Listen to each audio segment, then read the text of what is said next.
Pabor o hindi pabor doon po sa impeachment na ginagawa nila ngayon kay VP Sara? Ay, hindi ako pabor doon. Papayag po ba kayo sa impeachment laban kay VP Sara or kung hindi po? Ano po yung opinion niyo, sir? Wala naman siyang ginagawa, sir. Hindi pabor si sir. Ayan. Bakit po, sir? Pwede bang malaman? Gawa-gawa lang yan sa mga mga kritiko niya. Kasi posible siyang maging presidente sa susunod. Ano po ba, sir, ay pabor doon sa impeachment laban kay VP Sara or hindi po? Ay, hindi po. Hindi po. ako. Duterte, sir. Kayo ba'y pabor na matanggal si VP Sara o hindi? Hindi po. Morning mga kababayan, welcome back to sa ating channel. At ngayong umaga ay nandito ulit tayo sa Divisoria para po sa ating part 2 ng ating Kalye survey. Kung pabor po ba sila or hindi laban po sa impeachment laban kay VP Sara Duterte. So without further ado, let's go! Kayo ba'y pabor sa impeachment kay VP Sara? Yung pabor, matanggal siya. Yung hindi siya matatanggal. Hindi kayo pabor? Oo. Bakit po, ma'am? Pwede bang malaman bakit tayo matanggal?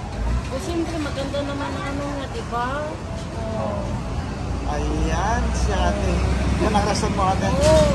Maganda naman ang patakaran nga, diba? Ayan. Thank you, ma'am. Ma'am, pwede kayo, ma'am? Kalye survey lang po tayo, ma'am, sa YouTube.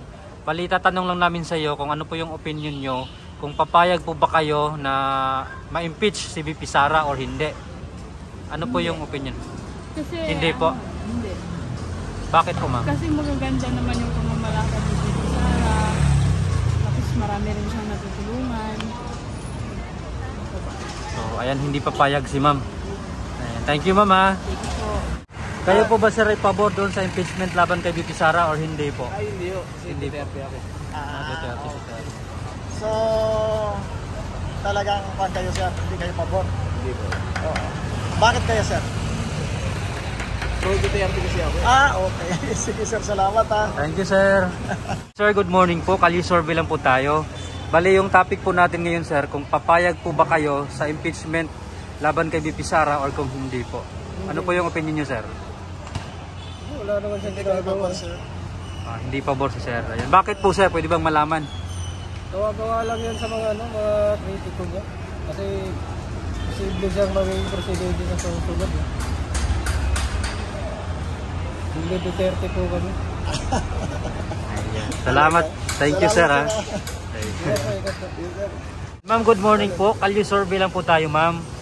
Balita, tanong lang namin sa iyo kung kayo po ba'y pabor or hindi pabor doon sa impeachment laban kay VP Sara. Ano po yung opinion niyo, ma'am? Papayag po ba kayong matanggal siya or hindi po? Hindi po. Thank you, ma'am. Sir, good morning po. Bali, Kalye survey lang po tayo, sir, sa aming YouTube lang. Tatanong lang po namin kung ano po yung opinion nyo doon po sa impeachment laban kay VP Sara Duterte. Kayo po ba'y pabor, sir, or hindi pabor po? Pabor na po sana. Pabor na. Kaya lang, siyempre kasi kailangan timbangin natin yung mga bagay-bagay. Sinabi nga niya kay President Marcos, mahirap yun kasi presidente yung pagbabantaan natin. So, anong opinion niyo, sir? Pabor na ma-impeach siya. Sige, salamat, Thank you, sir. Kayo ba'y pabor sa kinakasan ng Kongreso na impeachment laban kay VP Sara? Anong inyong opinion, sir? Pabor ba kayo o hindi? Hindi siguro. Hindi, sir? Oo. Bakit, sir? Sa Pero Hindi ayaw kayo mo, sir, pabor. o hindi ka pabor? Oo, siguro. Salamat, sir. Kayo ba'y pabor na matanggal si VP Sara sa pagka-vice presidente o hindi? Tungkol sa kanyang impeachment. Ay, hindi ako pabor doon kasi hindi naman natin alam kung sino yung tama at mali sa kanila eh. Opo. So, hindi natin pwedeng pangunahan yung ano. Pero para sa akin, hindi ako pabor sa ganung sitwasyon. Sir, salamat, sir. Dahil problema ng bansa eh, Oo. ganun pa yung ginagawa ng gobyerno. Dapat unahin. Dapat yun. magkaisa. Para munlad naman natin kung sinong munlad naman ang bansa natin, di ba? Huwag yung puro na lang bangayan pang impeachment na ginagawa nila. Basta ako hindi ako pabor. Okay. Sir, salamat, Thank you, sir. Good morning po ma'am, kalye survey lang po tayo ma'am. Balita tanong lang po namin sa inyo kung kayo pa ba papayag or hindi papayag doon po sa impeachment na kinakasan nila laban po kay VP Sara. Ano po yung opinion niyo ma'am? Hindi po ako papayag. Kasi magaling naman po talaga siya. Yan lang pang opinion ko.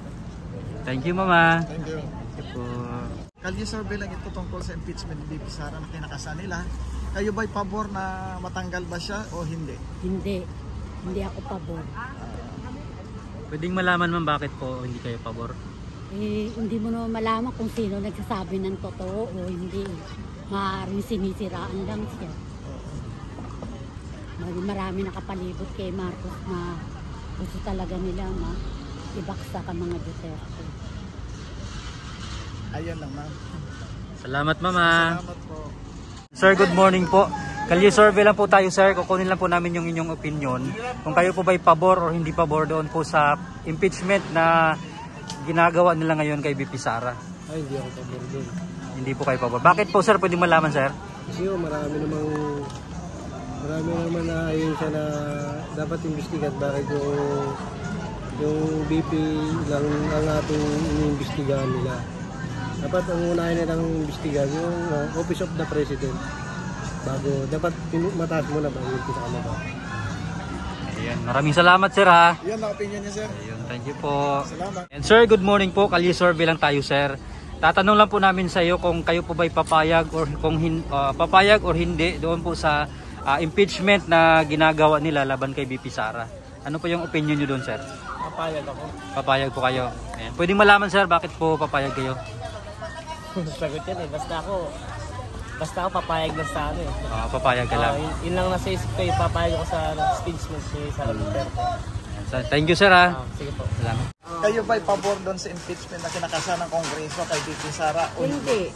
Hindi po Kasi kayo- ang gusto namin mangyari, magkaisa na lang ang Pilipino. Ayan. Pilipino. Ganun ang gusto namin mangyari. Ayaw namin yung away-away. Kasi pare-parehas tayong Pilipino eh. Ayan. Hindi dapat mag-away-away. Tapos kung sakali man may nagawa yung side to side, Oo. pakumbaba na lang. Total pare-parehas na Pilipino. Tapos wala nang impeach kasi nung kapanahunan pa yan eh. Opo. Dapat hindi na nila iuso ngayon. Kasi inuuso pa nila yung may makulong ulit. Oo. Di ba tinanggal na nga yun na wala nang makulong? Oo. O tapos ipapakulong ulit nila, hindi na kailangan. Kailangan magkaisa. Ang number one talaga sa amin, magkaisa. Yun ang gusto namin mangyari sa Pilipinas. Kasi Pilipino tayo eh. Para umunlad bayan natin. Para umunlad tayo. Tapos tayo din naman na makikinabang, di ba? Tayo din naman makikinabang eh. O yun lang. Ayan lang. Maraming salamat mama. Maraming salamat. Thank you po. Talagang. Ma'am, good morning. Ganito ang tanong namin. No? Kayo ba'y pabor na matanggal si VP Sara sa pagka-vice presidente o hindi? Hindi naman.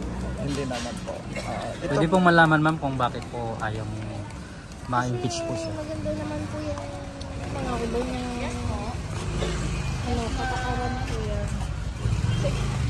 ayan na po ma'am. Thank Sige you ma'am, mama. salamat, Thank you po. Kayo ba'y pabor na matanggal si VP Sara sa pagka-vice presidente o hindi? Ay, Bakit sir? dahil ano eh. Maganda rin lang mga palalakad. Pang nangyaya. Okay lang sa akin si VP Sara. So ayaw mo sir na matanggal si VP. Thank you sir ha. Thank you po. Kayo ba'y pabor na Matanggal si VP Sara sa pwesto niya or kung hindi sir? Ano pong opinion niyo sir? Hindi ka pabor sir? Pwedeng malaman sir bakit ayaw niyo matanggal si VP?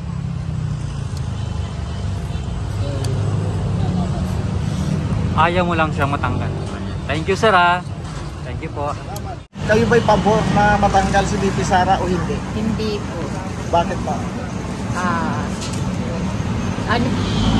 Wala naman po ano yun, parang wala naman po matibay na ebidensya yung mga pinaparalan sa akin.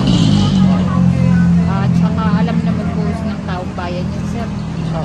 Hindi na ano ngayon yan, parang hindi na siya pwedeng sabihin na ito, ganyan, at naniniwala yung mga taong bayan. Kasi marami na po tayo ngayon sa social media, doon po nakikita yung lahat ng mga photo ng mga politiko. Ayun lang. Opo. Maraming salamat ma'am. Thank you. Pabor mo sa impeachment na kinakasya ng Kongreso sa kay BP Sara na matanggal siya o hindi? Bakit po? Kasi ang inaano naman ni Sara, yung yung ikabubuti ng bansa. Ayan naman, opinion mo naman. Hindi ka papayag ma'am na matanggal si BP Sara. Thank you mama. Thank you po. Magandang umaga, sir. Kayo ba'y pabor sa pagkatanggal ni BP Sara sa impeachment? Ang inakasan ng Kongreso. Ano ang inyong opinion, sir? Hindi po ako pabor kasi kung dahil po sa mga tanggalan na yan, dapat gobyerno natin kailangan magkaisa. Hindi yung tanggalan kasi hindi kakabubuti ng mamamayan yun kapag ganyan mangyari na may tinatanggal tapos iba may pinapaboran. Dapat po patas yung Pantay. Opo. So, yan lang po, sir, ang opinion niya, sir. yung opinion ko po, kailangan magkaisa po, magmahalan, alang-alang po sa Panginoong Diyos. Dahil siya naman po yung makapangyarihan, dapat magkaisa tayo, magmahalan sa bawat isa. Sa ganun, tulungan po natin ating gobyerno. Sa ganun na yung maging malaya tayong bansa dito sa buong Asia. Kung masasabi ko at sana po sa loob po natin yung mga utos ng Panginoong Diyos na magmahalan tayo, magtulungan. Tulungan po natin ating gobyerno. Lalo pa yung Pangulo natin si Bongbong Marcos. Pero hindi po ako pabor na ma-impeach si Vice President Sara Duterte dahil yun po ang dahilan magkati-ati at magkawatak-watak yung mga Pilipino. Salamat, sir. Thank you sir.